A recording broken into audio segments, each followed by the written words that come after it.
Welcome back, everyone, to the Know It All podcast series, your career cheat sheet, where we talk about all the truths about the Canadian job market. If you have been on the episode before, you know we've had guests from tech industries, non-tech industries, recruitment, and very similar to that, today we have someone from the teaching profession, right? We have Professor, very good friend of mine, Simul, who has again been in the tech industry for a while back home, but I guess. Here he has focused a lot in giving back to the community. He has been teaching at Humber and Seneca as well. So maybe I'll pass it on to him to introduce himself, and then we have pretty interesting questions for you. Simon, over to you. Uh, hey everybody. Hi Sachin. Thank you so much for having me. Again, hi everyone. This is Simul Bista. I'm currently the professor at two of the top colleges over here in Ontario, Humber Polytechnic and Seneca Polytechnic. I teach mostly software dev at Humber and software dev at Seneca as well for the design program. Apart from that, I am involved in two nonprofit organizations. I am the technical lead in both of those organizations, where I use my technical skills to kind of create a big impact in the society, which has always been my goal since forever I can remember. So that is kind of the summary of what I do over here. Yeah. Awesome. So maybe Simon, tell us a bit about your background back home. Like I know you've been in tech before you came to Canada. So maybe talk through your journey. Talk us through your journey about that, and then why did you decide to come to Canada? Oh, yeah, so it's been quite a journey, because all the experiences that I've gathered so far is kind of very diverse. It's Mhm. not like your traditional tech as soon as you graduate, get into software dev. It's a pretty Yeah. pretty interesting one. So I graduated back in 2015 and an undergrad in computer science.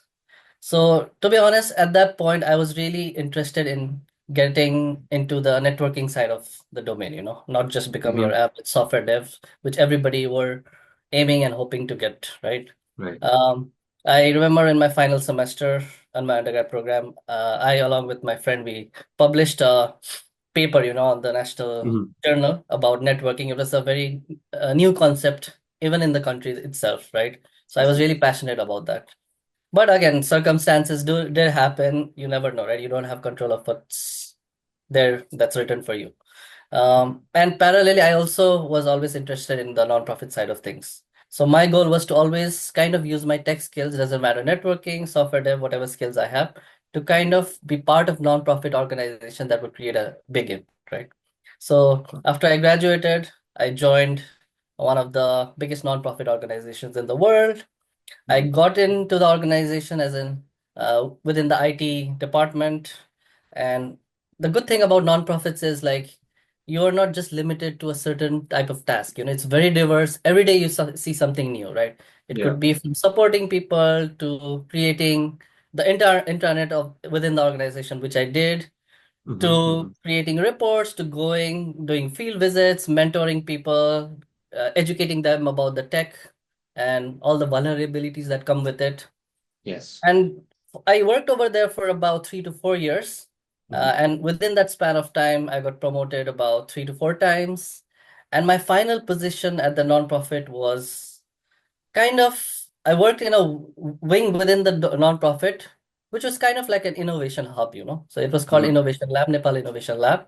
And within Okay. that wing, what I did was we were like children, we could play around. It was our Yes. playground. We could Hmm. prototype, we can ideate using human-centric design principle. We created a bunch of digital technical solutions, mostly. We play around with blockchain, with e-commerce websites, with even Right. Android mobile games that would help uh, the social mobilizers within the organization to actually adapt and learn about what the environment that's gonna be there. So which is pretty Hmm. interesting. And during my time over there, I was kind of like the project coordinator, the program coordinator. Uh, Right. what I used to do is communicate with the internal stakeholders and Hmm. then work with external consultants. And these external consultants were software developers. So I was kind of, to say, in a tech role like a product owner, So I would kind of plan, okay, how would our solution look like, and then work with the software developers to kind of bring that solution from ideation to implementation phase. And during this Interesting. time, I realized this, you know what? Software dev is something that I am personally interested in, right? It Mhm, started, mhm, uh, this kind of interest, the passion in software dev kind of was growing upon me during this time. And then I was like, okay, so rather than just being like a contractor who kind of makes other people work and build bricks while like put bricks, lay down mhm, bricks when you're building a foundation, I want to lay down those bricks myself, right? Instead of working with software developers and leading the team, I want to be a software developer and then grow my career in that. So then I researched a bunch of programs. I came to Canada, joined Humber, and then mhm. finished my postgrad degree in ITS, so which is software dev. And that's Nice, nice. I think that's a very, I would say, full circle kind of a thing, right? Because you didn't really get right into your post graduation journey in Canada after you graduated, right? You stayed back home in Nepal. You got some industry experience that probably helped you pinpoint what you wanted to do exactly with your post graduation, right? For example, you wore a bunch of hats. You were project coordinator, you were a project manager, you were a software developer, and then from there you understood that okay, this is the niche I really want to focus in, and that's where you planned that okay, Canada is something I can pursue, right? But were there any other options in your mind? Like, was US ever an option, or maybe Australia, New Zealand, any other country? Like, why Canada? So actually, US obviously was my first option. Yeah. Again, there were circumstances I couldn't go to the US, Hmm. but then I kind of navigated towards Canada because again, come to the Western Hemisphere, this is the tech king of the world, right? Yes. Where Yes. everything happens basically. At So least it was 3, 4 years ago, right? So post COVID, I guess Canada was a very hot spot for tech enthusiasts, I would say. yeah, absolutely. And I'm always hopeful, with things that's Yes. going in the market and everything. I'm always hopeful because I really believe tech is like a ever living domain, right? So you don't have to. Agreed. Agreed. So maybe since we've talked about your experience back home a bit, right? So like maybe let's talk about how your international student journey has been, right? Like so when did you come to Canada, and then how were those 2 years? Like did you work part-time? Were you going in person in your college? How was that 2 years of being an international student? So my program started early 2022. Mhm. Um, and I mean, fortunately or unfortunately, what would you say? My first semester was completely in person. So I see. actually, I received my visa a bit late. My classes Mm. had already started, Okay. and that is why I would say it was fortunate because I could attend my classes from back from my country. Right. And Okay. first semester was online, and unfortunately, it's because being professor myself, I would be 100% against online classes, right? Yes. So, but again, fortunately, starting second semester, gradually moved into in-person classes, and Mhm. that's how with. Okay. And like, were you working part-time when you were a student? Like, how were you managing all the financial, I would say, side of being an international student? Yes, I mean, I'm pretty sure that almost 99% of the Yes. students who come to Canada do part-time jobs, and so did I, right? So Hmm. I used to work part-time, but the good thing about my job was there was no like fixed schedule, and I didn't have to put like fixed number of hours per week. So I see. I mean, that was because not everybody's able to do it because you have your financial boundaries and all of Yeah, those yeah. things. Mhm. If I really wanted, I could get help from my family to sustain my education, my livelihood over Yes. here. But the thing is, I've been like I came to Canada not like other people who are like pretty young who come to Canada, Mm. right? After Yes. completing their high school or undergrad. So by like considering my age, I really feel like I don't want to be super dependent on my families. So that is the reason I did the part-time job. But again, Mm. the way my part-time job worked is like I had the flexibility. So there were Mm. weeks where I had to spend a lot more time in my assignments, in my Right. studies, exams. So what I did was I used to increase that time focus on my education and not my part-time job. I could kind of be flexible on that, right? So that is something that I really managed well, I feel like. Yeah, and that's a very good point, right? Like I'm sure, like we've attended a lot of panel events as panelists, right? And a very common pain point that we hear from a lot of international students is they allocate more time towards their part-time jobs or maybe working, putting more hours towards that instead of focusing on studying or maybe doing their assignments or working towards their actual end goal, which is like a full-time field job, right? So that's a very, very good point which you mentioned as you were focusing on getting your academics done well so that you can then transition into a full-time job that would earn you more, that would be your field job, which is your everyone's end goal, right? Being an international student.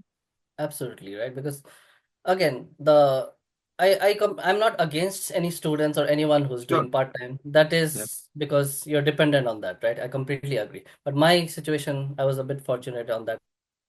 But again, what people kind of they get so used to their environment that Hmm. they don't want to come out of it, you know. You have to Right. go into that zone, come out of that zone, right? Explore more, take risk.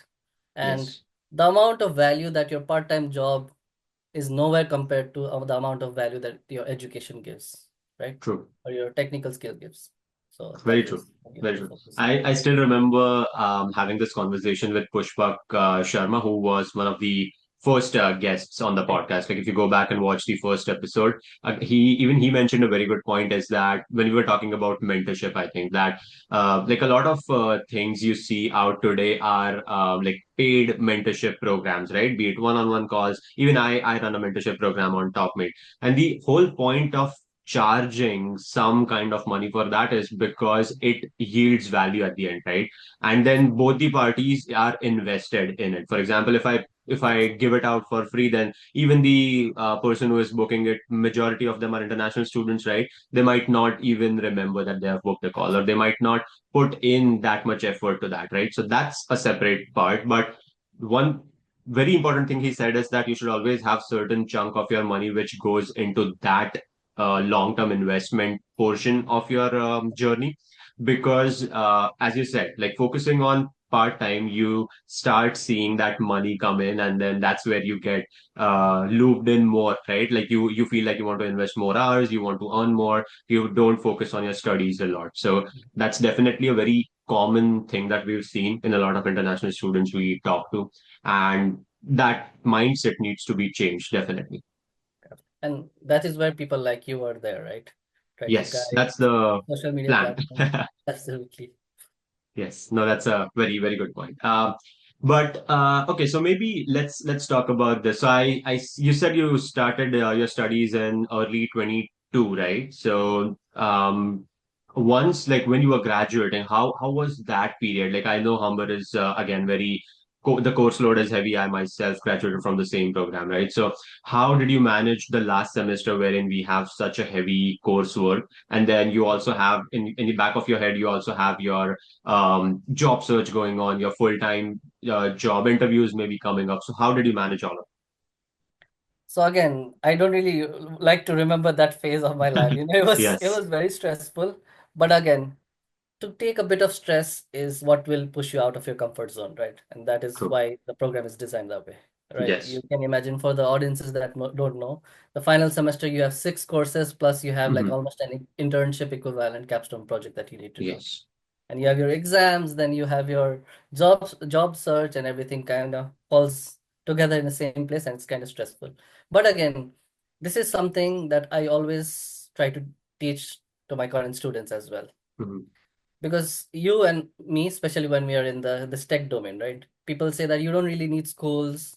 You can be Yeah. a self-learner. You can be a hundred, 500K, $1 million earning salary. You can earn that Yes. without Mm. education. But education is not just solely for your technical skills, right? One of the most valuable things an educational institution provides is for you to be able to manage everything, right? Yes. To become efficient in managing all of these tasks that's coming together, right? You have your deadlines and everything. You have to juggle between your part-time job, your exams, your assignments, right?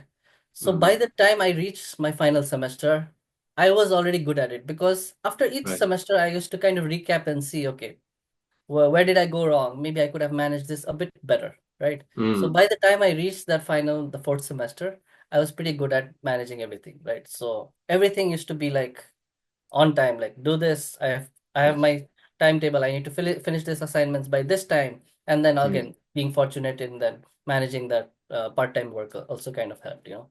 Yes. So, but one like incident I would love to share with you and with Mhm. everybody over here is like Yes. so during my last 2 weeks, Mhm. I actually fell ill, you know. So it was like again the fall, late fall. I Yes. fell ill, and for 1 week I couldn't do anything. I was just in bed. So Mhm. that kind of made me a bit that not just a bit, a lot difficult for me to manage the last week of my class because Sure. Yeah. everything. I mean, again, I had finished all of my assignments and everything before that, but there was one project that I had to do, my final year project, which I Mhm. couldn't even touch during that time, which I had Mhm. allocated initially, right? I see. Mhm. So then after I became well, I had to work day and night, like nonstop. I remember me and my friends, it was a group project.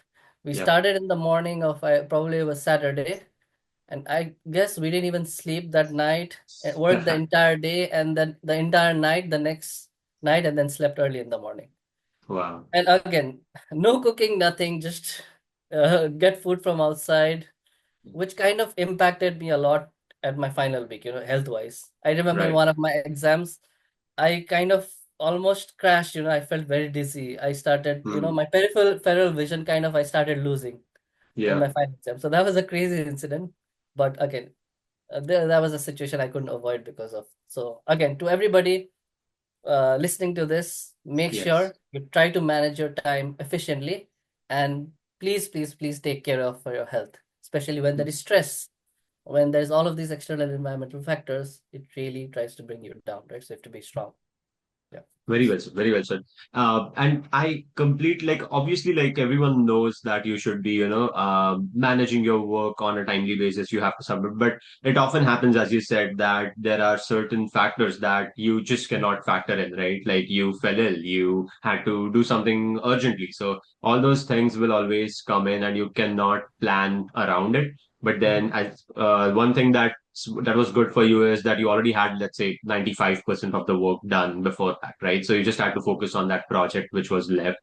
But that's a very, very good point. And maybe let's pivot into the job search part of your journey, right? Like once you had turned in all the assignments, once you were almost towards the end of your fourth semester, I would assume you were still like simultaneously doing job search, maybe interviewing a few places here and there. So how was that journey for you?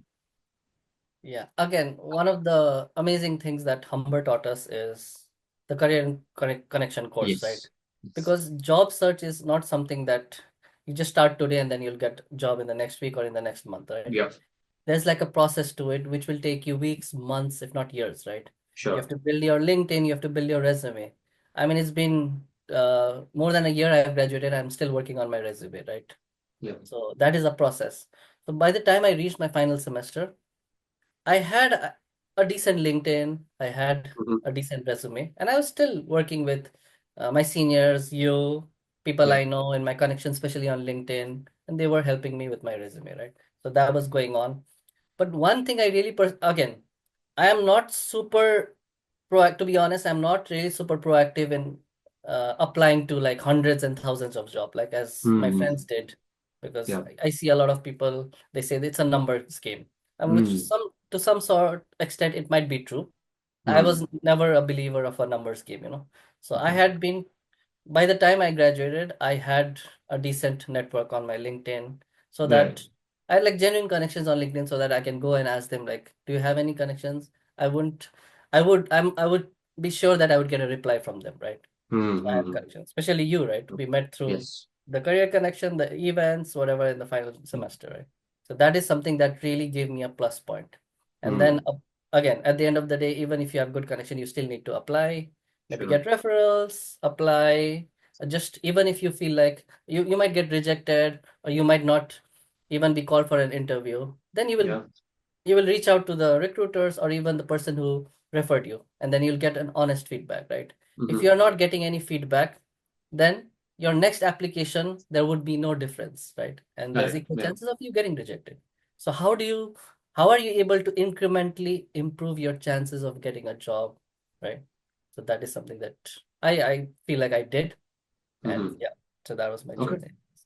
Yeah, makes sense. Makes sense. And I'm sure like that whole period of your job application, interviewing, maybe getting rejection emails, right? Waking up every day to rejection emails was definitely very stressful. It's again a very common thing we've heard from a lot of international students, right? So what maybe do you think you did that helped you reduce that stress, or maybe you did something that helped you get through that phase with wake up with a new motivation to apply to that job, not worry about rejections, just keep working on yourself and do your part and don't and forget it, right? Something like that. Absolutely.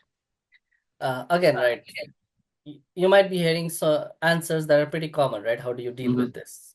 You have to get motivated, people say, but again, how do you get Yeah, motivated? That is the easier big said question than over here, yeah. right? It's not easy, right? You cannot just turn on a switch and then be motivated, right? It's Yes. difficult. Yes. But what I always believe in is like keep yourself very busy that you don't have time to think about all of these, right? True. Negativity Yeah. around.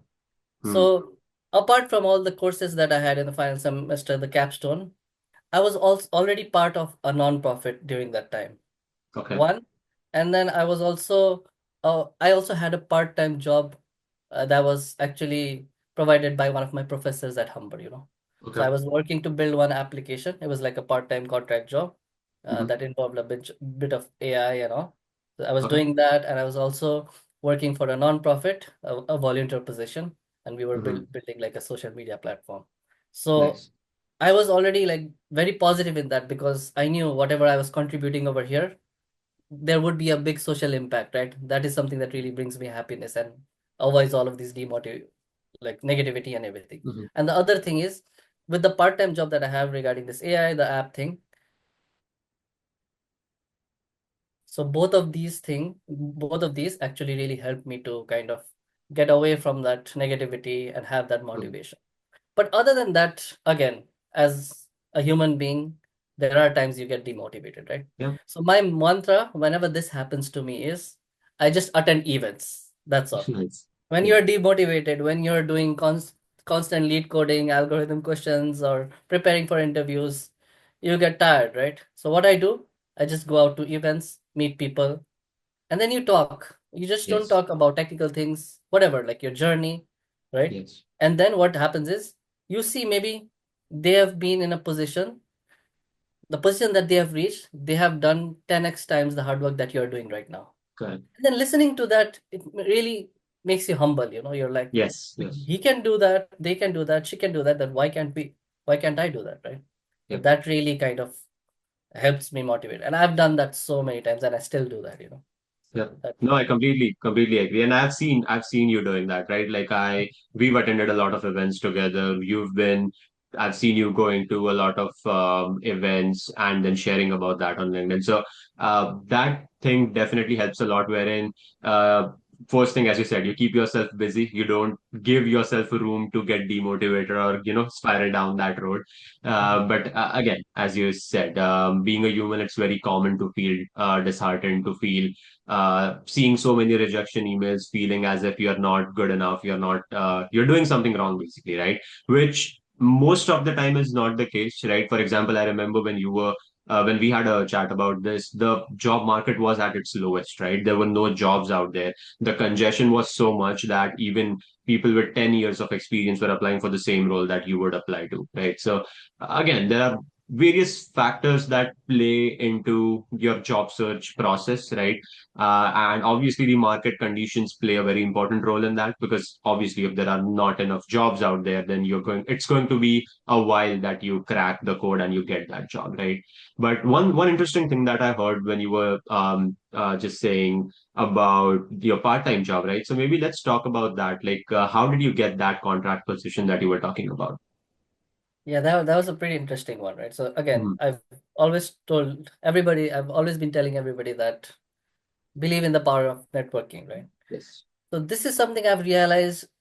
Unfortunately I realized a bit later towards my program at Humber Mm. because see, whenever you're trying to apply for a job, when you feel like you want to start building your network, it's not easy, right? You have to spend a lot of effort in that, right? Yes. So tell me, like, how difficult do you think is to get a like genuine connection on LinkedIn? It's not Hmm. that easy, right? Yeah. But students, especially, they don't realize this. You have already like a pre-built network within your school, right? Yeah. Your teachers are your biggest connections, right? If you have like a proper connection with them, if you're attending the class in person, you're being there face to face, you're having conversation with them in every class, like kind of Hmm. asking them interesting questions, just be curious and just be interested about their subject, right? So Right. that is something that you're automatically and unconsciously building that connection with them, you know. Correct. So one of our AI professors, so she had been teaching us for a bit more than a semester.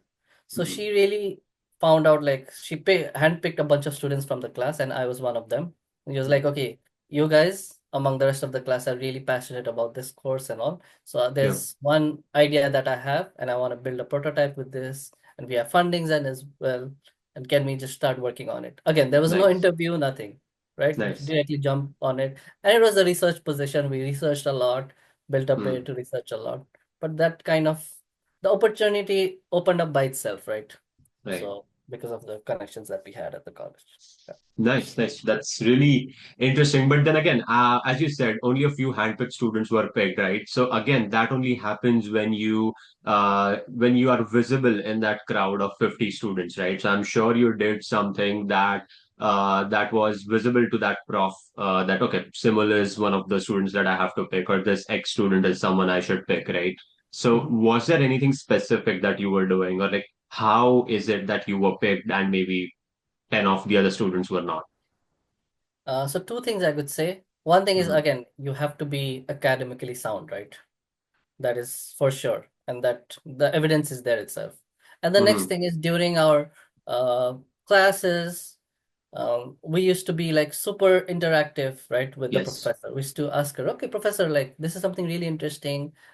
Ask interesting questions, you know, and you're Right. not just doing it for the sake of it, right? You're doing it because there's genuine interest, right? Because at the end of the Of day, you're course. here to learn, right? Yes. So that is what we did, and those students that got picked really had this quality with them. You know, that is what really Right. made us Mhm. stand out of the crowd. Yeah.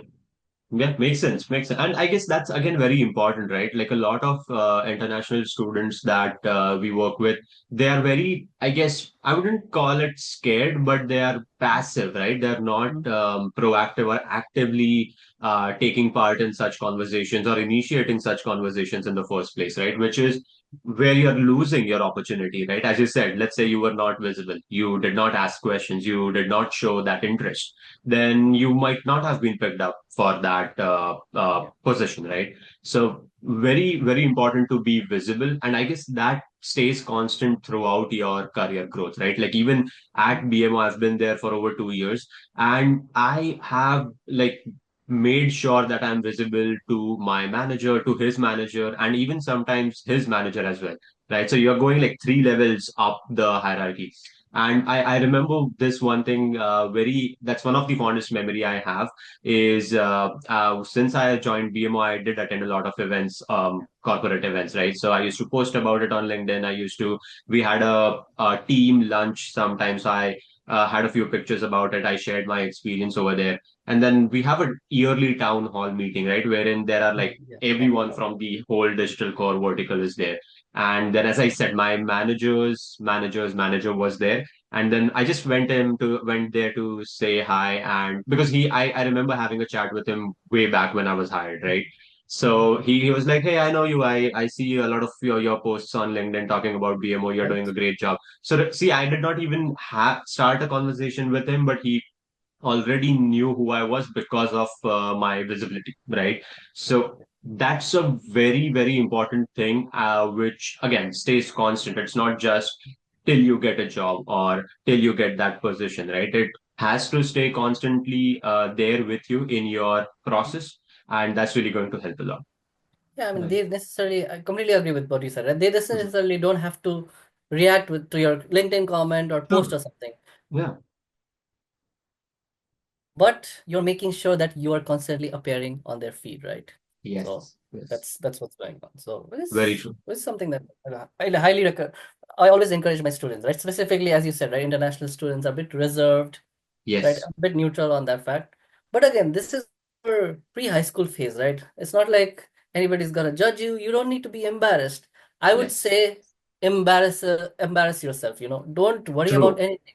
This is your school, in your classroom. Even if you ask something, there's nothing known as a stupid or an embarrassing question. You are here to learn, and it's Yep. your right that you have for you to be able to ask questions. Yep. That's how you learn, not just in school, you learn in life, right?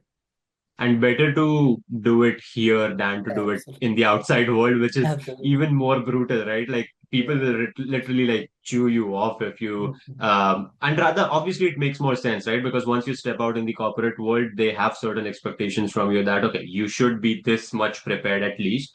Obviously not, I wouldn't say technically sound or experienced as such, but there's a very general baseline that your employers or your peers would then compare you with, right? So better to make mistakes when you're in school, when you're around people who are in the same boat as you, and then do a trial and error, right? Like just Yeah. yeah, that's your playground. So play around, try a few different things, see what works. That's Yeah, going to help you. absolutely. Because this is also one of the things that school teaches you that you wouldn't have learned Yes. if you were just a self-taught programmer, right? So one of the Very benefits. true. Very true. Awesome. Now that like I know we've talked a lot about your international student journey, trying to transition into a full-time job, right? I know you're still looking for a full-time tech job, Mhm. but I know you've been doing amazing for the last year with your teaching career, right? So maybe let's talk about that. I love the stories. I'll let you talk about it first. And then I do want to focus on a few important points from that, right? So, Mhm. yes, over to you. Yeah, so do you want me to talk about like how did I get the position? Maybe that would be a Right. So starting. maybe how did you get into teaching? And then I know like you got into Seneca first, Humber later, right? So maybe how did you get that second teaching position as well? Yeah. So that is also a very interesting story. I know you know that, but at least for our I love audiences, right? I love that. And that honestly I use it everywhere I go. Like whenever they ask me if this networking strategy works, I push this story. I copy paste it everywhere I go. Absolutely. Uh, so yeah, thank you for that.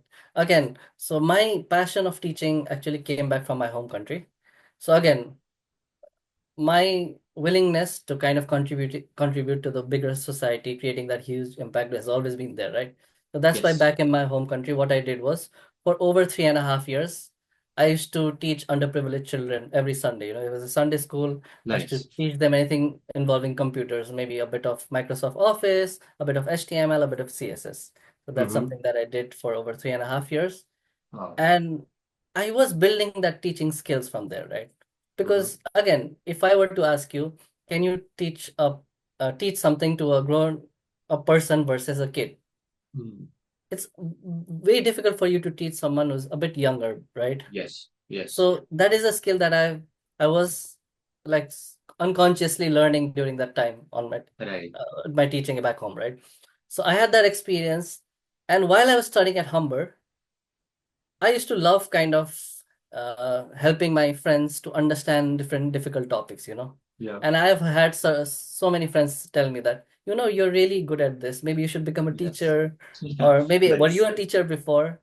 Because again, I strongly believe that when you're teaching a difficult topic to someone, you are getting more comfortable and you're increasing your understanding of that Sure. topic for Yes. yourself, right? Mhm. So that's what I used to do.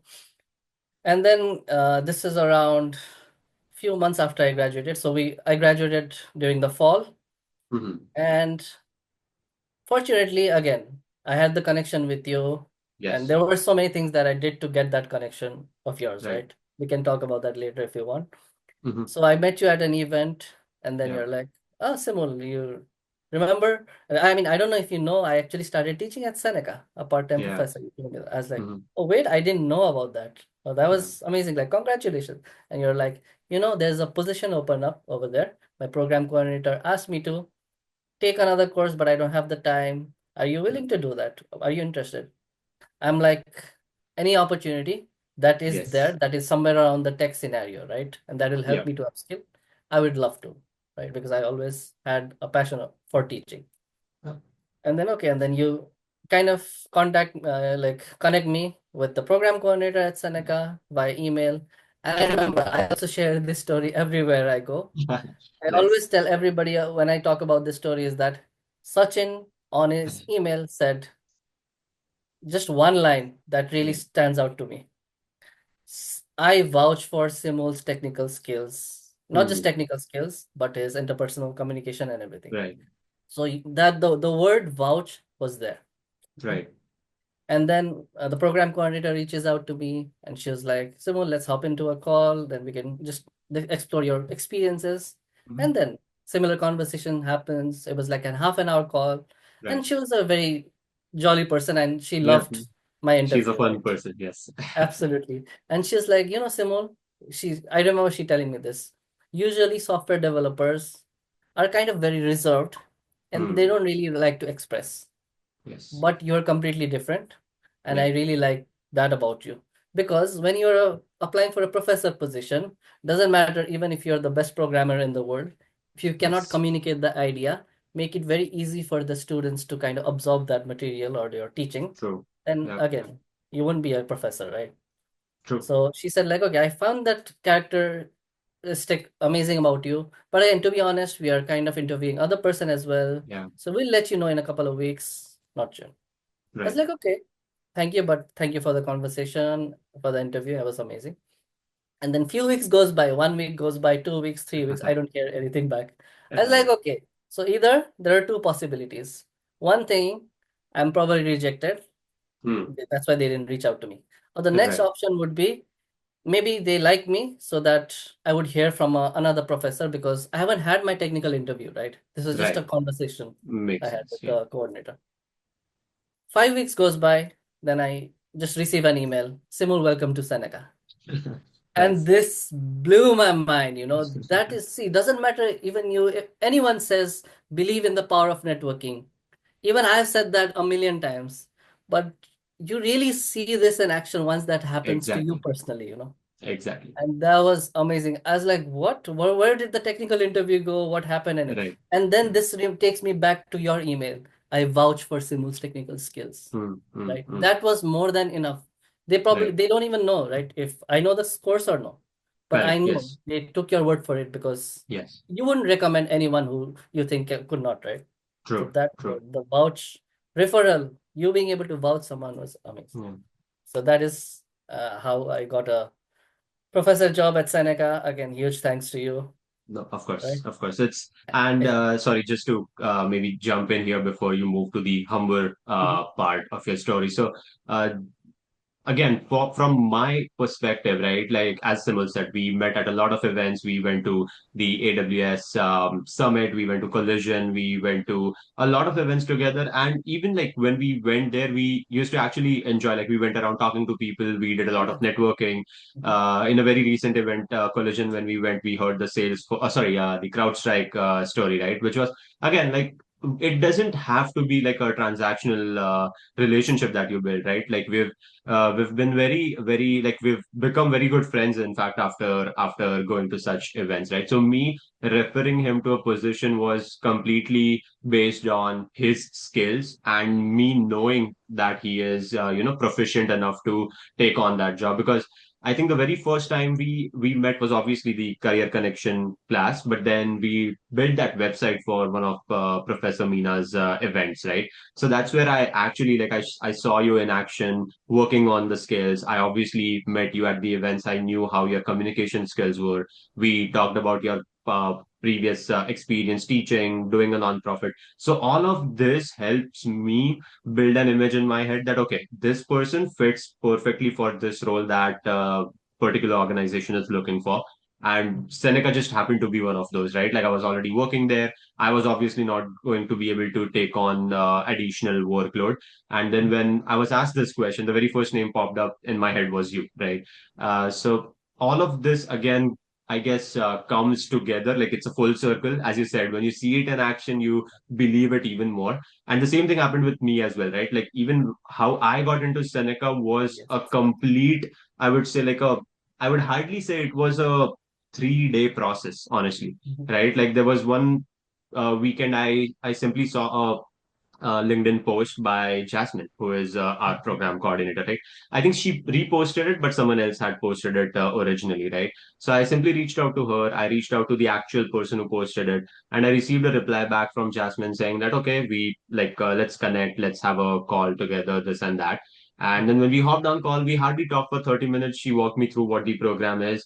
Half of the time we talked about just general stuff, right? We didn't even talk about the program, but me trying to, or rather my personal brand, which was already there on LinkedIn, at the work I was doing with mentoring international students, I guess that all helped build my image so well enough that I think right after that call, exactly as you said, right? Like I heard that we will get back to you soon. And then in just 1 or 2 hours, I received that email that welcome to Seneca, right? So for me, it was a much fast process because I guess the semester was just about to start, whereas for you, it was very beginning of the semester wherein you had that call with Jasmine, right?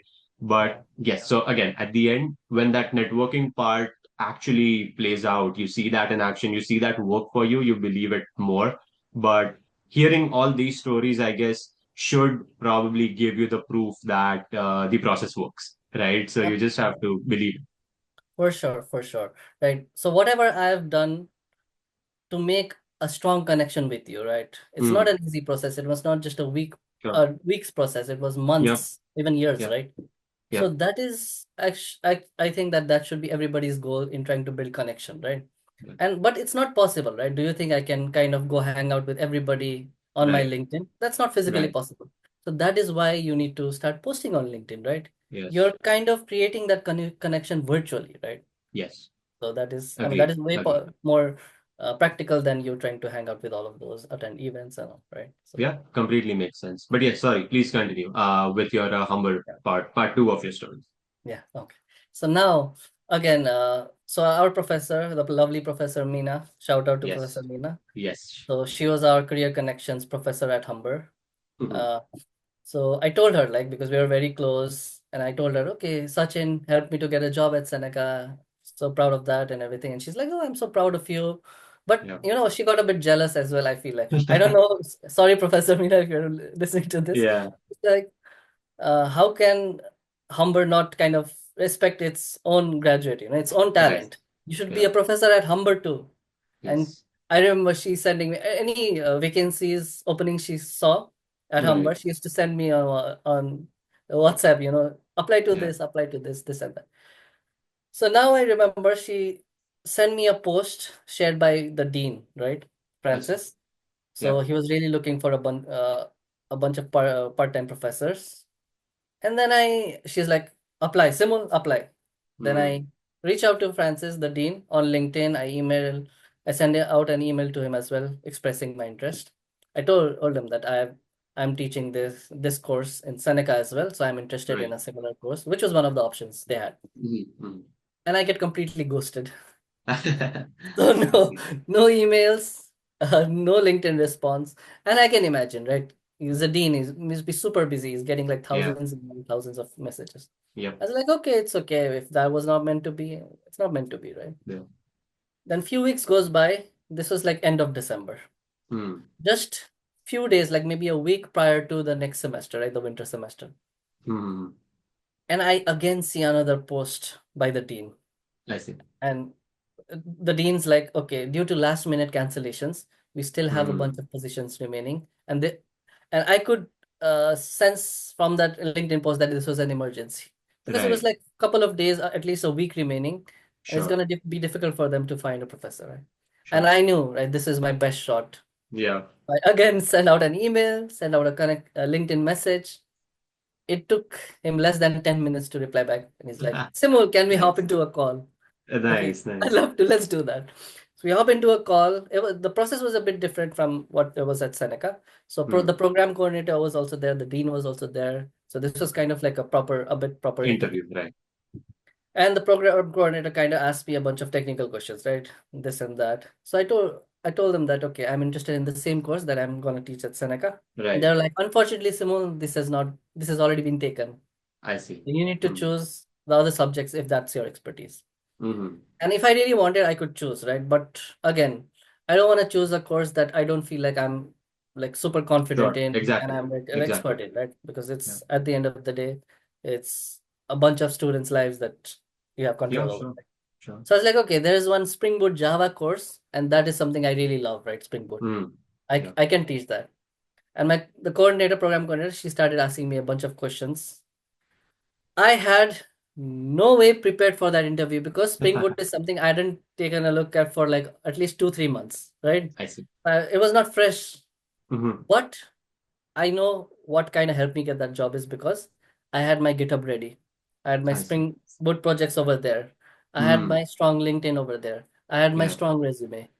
If I feel like either of these would have been really poor, right? If I had not had strong resume or a strong LinkedIn or a strong GitHub, Yeah. then on what basis would they hire me, right?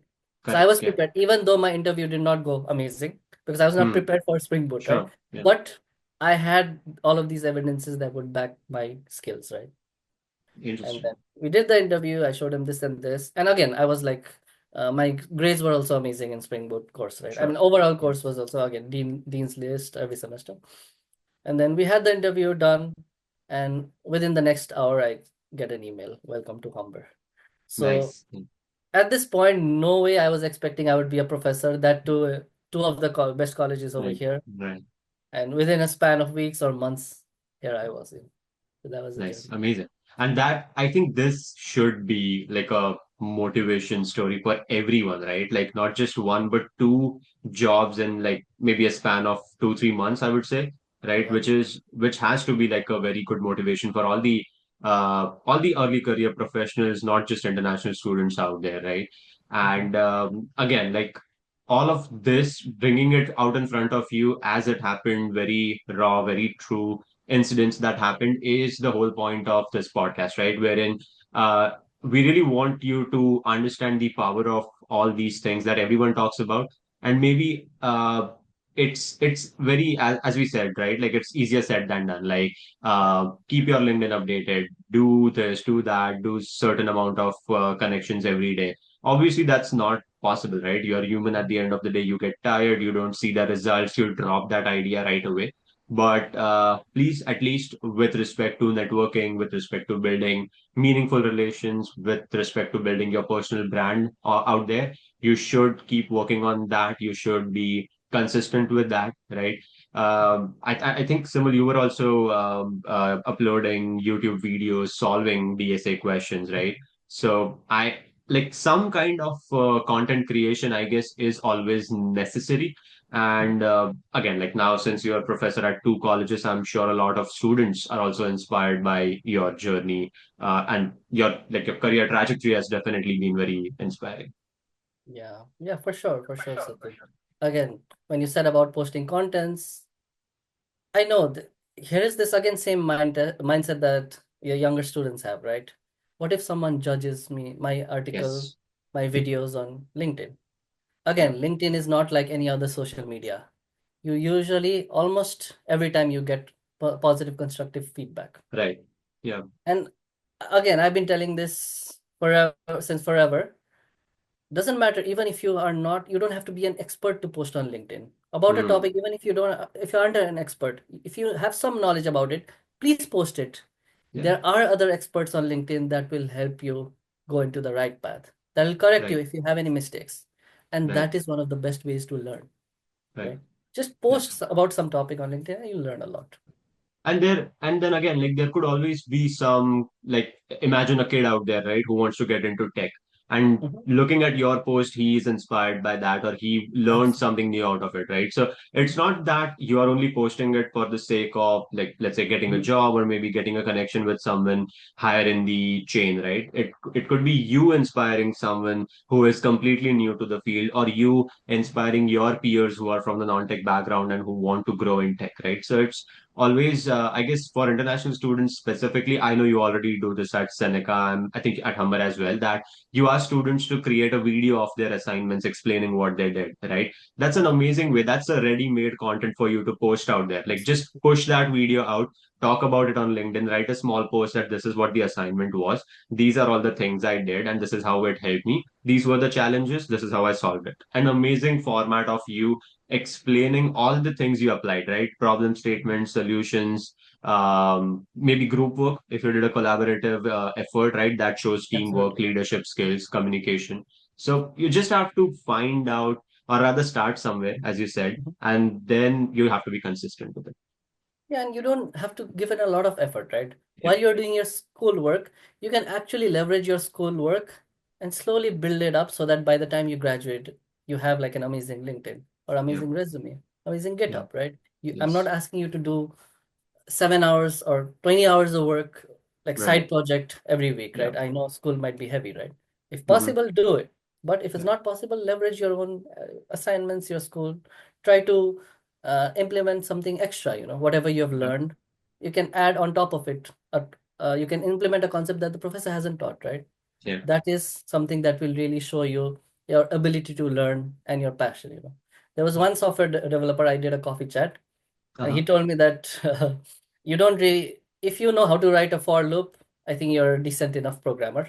Again, right, might not be true, but again, what is right, overall gist was is you really have to have like a good communication, the skill. hmm, If you can't explain to me during the interview what's written on your resume about your projects, hmm, plus if you are a difficult person to work with, hmm, doesn't matter if you're very smart, I wouldn't really want to work with you. Right?